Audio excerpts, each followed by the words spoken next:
ঢেকিয়া লিহিৰি পতিয়া বতাহত যেনেকৈ হালে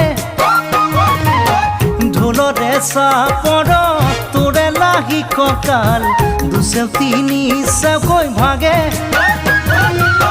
তোৰ দৰে নাচনি দেখি শ্ৰীকৃষ্ণই বাঁহী বজাইছিলে চাগে মোৰ মইনা ঐ বাঁহী বজাইছিলে চাগে পৰ্বতৰ ঢেকিয়া লিহিৰি পতিয়া বতাহত যেনেকৈ হালে ঢোলৰে চাপৰত